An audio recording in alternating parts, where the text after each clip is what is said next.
Êxodo capítulo 3, verso 14.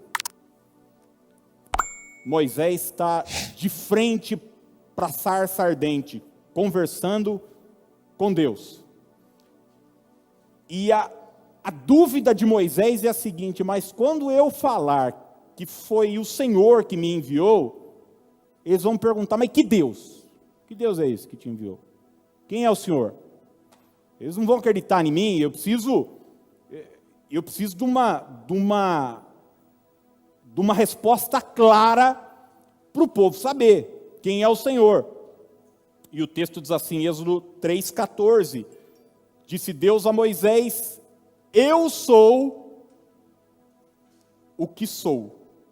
Eu sou o que sou. Disse mais: ainda dirás aos filhos de Israel: eu sou, me enviou a vós outros. Eu sou, me enviou a vós outros. Essa mensagem é tão importante e tão urgente que, se os hebreus conhecessem de fato a Deus, eles teriam aceito Jesus há 2000 anos.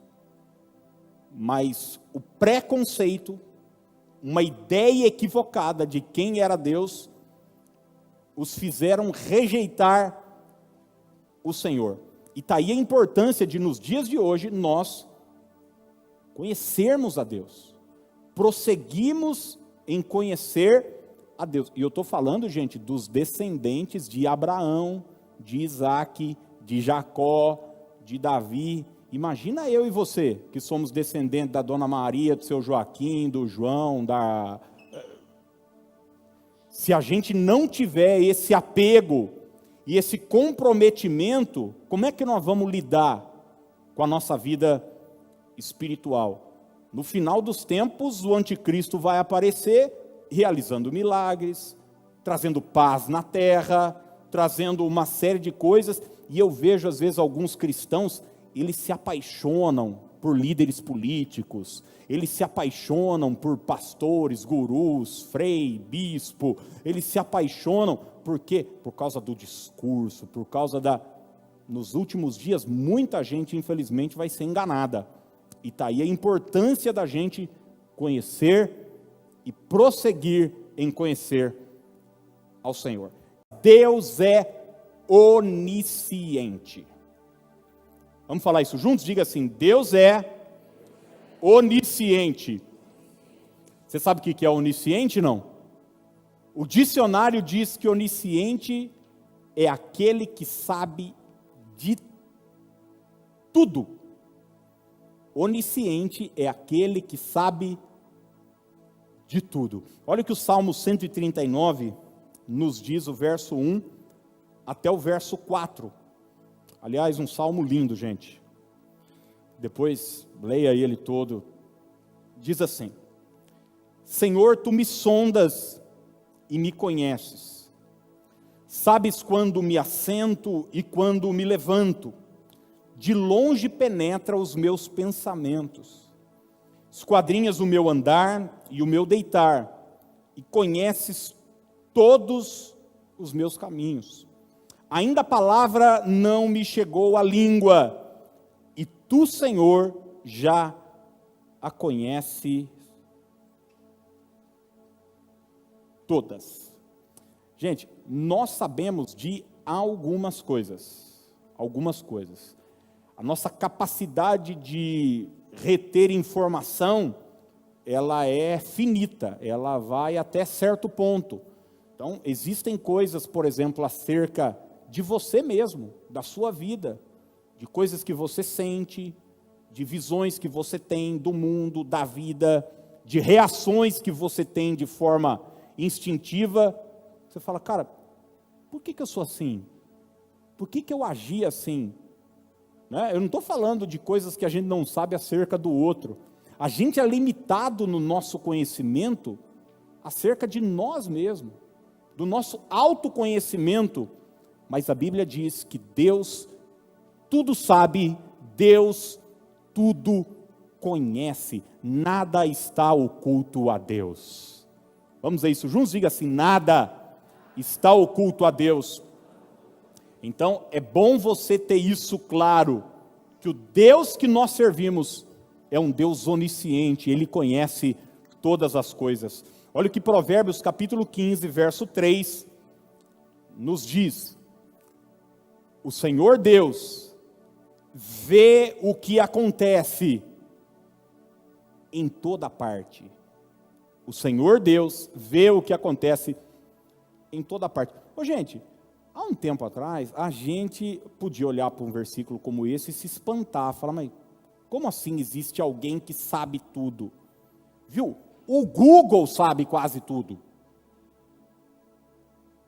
Quem aqui sabe do que eu estou falando?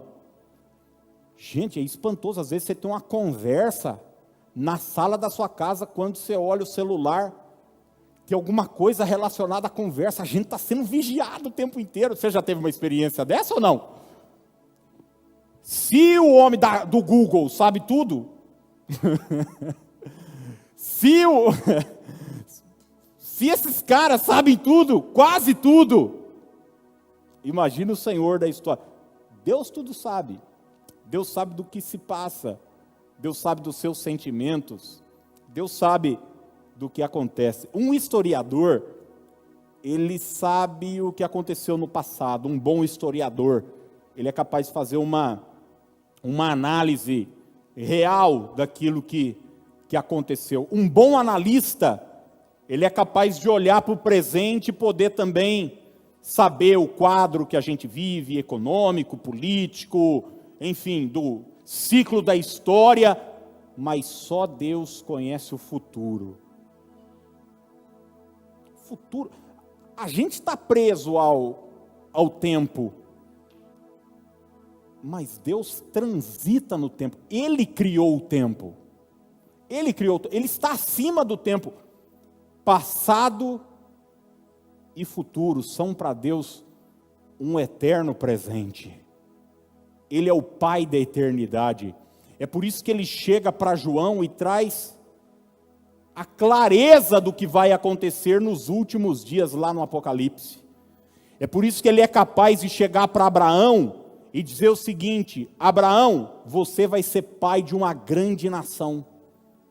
Abraão olhava para o seu presente, olhava para o seu passado, falava, que jeito, eu sou velho, eu tentei ter filho já, não consegui, minha esposa é velho, é estéril, não tem jeito, não vai acontecer.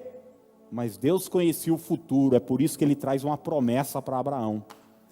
E é por isso que muitas vezes Deus traz promessas para você e para mim que não fazem sentido lógico, mas Ele já sabe o que vai acontecer. Ele é onisciente. Pedro teve essa experiência por 3 vezes com Jesus. 3 vezes Jesus mandou Pedro pescar, sabia disso? Não. 3 vezes. Na verdade 4, né? Teve uma que ele falou, agora você vai pescar gente, agora você vai pescar homens. A primeira vez foi em Lucas 5. Pedro passou a noite no mar, não pescou nada. E daí Jesus chega para Pedro, ele está na beira do mar da Galileia e diz, olha, faze-te ao largo e lança as redes para o mar. Em outra tradução diz, vá onde as águas são mais profundas. Jesus Cristo de Nazaré sabia onde os peixes estavam, e a Bíblia diz que Pedro volta para o mar, lança as redes, era improvável, não tinha lógica, aquele não era o melhor momento, mas Pedro tem uma pesca extraordinária.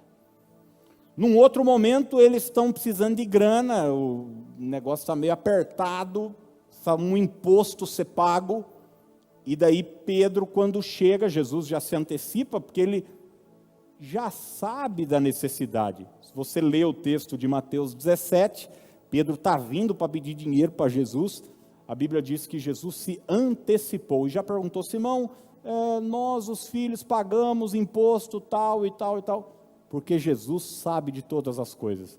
Então ele disse para Pedro o seguinte, vá para o mar, lança o anzol, e o primeiro peixe que você pegar, vai ter uma moeda na boca do peixe. Você pega a moeda e paga o imposto, para mim e para você. Isso aconteceu. E você vai ver em João capítulo 21, quando mais uma vez Pedro e outros 7 estão no mar da Galileia, depois de uma noite frustrada, sem conseguir pescar nada. Jesus está na praia, eles não reconhecem a Jesus. Isso é depois da ressurreição. E Jesus diz o seguinte: viu? Lança a rede à direita. E eles voltaram para o mar e lançaram. E a Bíblia diz que tiveram uma pesca extraordinária, porque Deus sabe de todas as coisas. Deus sabe onde estão os grandes peixes. Deus sabe onde está o teu sustento. Deus tem uma estratégia acerca da sua vida. E talvez você fique pensando: poxa, pastor, mas o que isso na prática muda? Muda muita coisa. Em especial, muda o fato de você caminhar com alguém em quem você pode confiar, porque ele sabe de tudo. Então, nesse processo de relacionamento, a gente pode confiar. Se Deus te fizer uma promessa, você pode confiar, porque Ele sabe todas as coisas. Ele sabe o que vai acontecer, quando vai acontecer, o momento que vai acontecer. Ele sabe de tudo. É por isso que, com clareza e simplicidade, Ele chega para Abraão e diz: sai da tua terra, do meio da tua parentela, e vai para a terra que eu te mostrarei, e eu vou fazer de você uma grande nação, se tu uma bênção.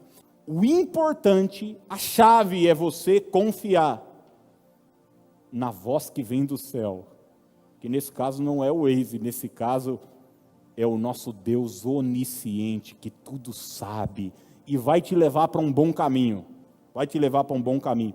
É por isso que essa canção que a gente cantou aqui, ó, eu não ando pela vista. Se eu andasse pela vista lá em São Carlos, eu ia voltar para Washington Luiz e fazer o meu caminho tranquilo, não. Mas Deus me queria levar para um caminho novo, mais rápido, mais na cara do gol. Eu ia sair, mas em dado momento da minha vida, aquilo não fazia sentido algum para mim. Então, se prepare, de vez em quando Deus vai tirar algumas pessoas da sua vida de forma inexplicável. Inexplicável. Você não vai entender. Fala, mas, cara, mas por que isso aconteceu? Deus vai sacudir algumas áreas da sua vida, você não vai entender. Mesmo sem entender, confie. Deus sabe de todas as coisas. Você e eu não precisamos ter todas as informações. E posso falar sobre uma experiência pessoal com você? Deus também, não é só que Ele sabe tudo e a gente não sabe quase nada. Deus também não se dá ao nosso capricho de nos dar explicações. Não, eu estou te levando por esse lugar porque aqui é mais perto. Não, Ele vai te mandar entrar e obedeça. Sabe o que eu estou dizendo ou não? É desse jeito. É desse jeito. É na base da confiança. Da confiança. Mas quer saber de uma coisa? Deus nunca falhou com ninguém. Ele não vai começar a falhar agora com você. Ele vai te levar para um lugar seguro.